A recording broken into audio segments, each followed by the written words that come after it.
अस्सलाम वालेकुम।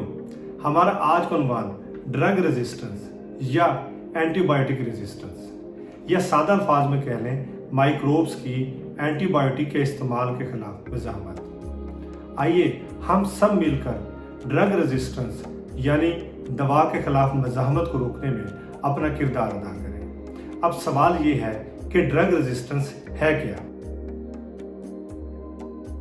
किसी मखसूस बीमारी के इलाज में एंटीबायोटिक या एंटी कैंसर ड्रग्स के असरात का कम होना या ना होना ड्रग रेजिस्टेंस कहलाता है। वर्ल्ड हेल्थ ऑर्गेनाइजेशन के मुताबिक ड्रग रेजिस्टेंस आलमी सेहत और फूड सिक्योरिटी के लिए बहुत बड़ा खतरा है। यही वजह है कि नमूनिया, टाइफाइड, टीबी, गोनोरिया यानी सुजाग और दीगर ऐसी बीमारियों का इलाज करना रोज बरोज मुश्किल होता जा रहा है।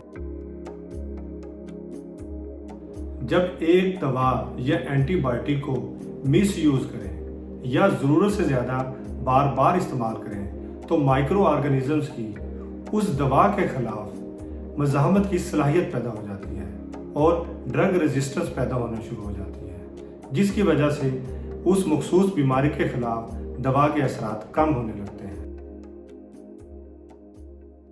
अब सवाल ये है कि ड्रग रेजिस्टेंस को कैसे रोका जाए और इसको कैसे कंट्रोल करें। इसके लिए ज़रूरी है कि आप चंद हिदायत पे ज़रूर अमल करें। नंबर 1, कभी भी हेल्थ केयर प्रोफेशनल के मशवरे के बगैर कोई भी एंटीबायोटिक और दवा इस्तेमाल ना करें। नंबर 2, चाहे आप ठीक भी हो जाएं लेकिन आप अपना एंटीबायोटिक और दवा का कोर्स मुकम्मल करें। नंबर 3, अगर हेल्थ केयर प्रोफेशनल आपको किसी मखसूस दवा के इस्तेमाल से मना करता है तो हरगिज़ अपनी मर्जी से वो दवा इस्तेमाल ना करें। नंबर 4, कभी भी किसी दूसरे मरीज की या बची हुई दवा इस्तेमाल ना करें। नंबर 5, अपनी पर्सनल हाइजीन का खास ख्याल रखें। सेहतमंद ग़िज़ा इस्तेमाल करें, बार बार हाथ धोएं और बीमार लोगों से महफूज फासला रखें और ख़ुद को अपने शरीके हयात तक महदूद रखें ताकि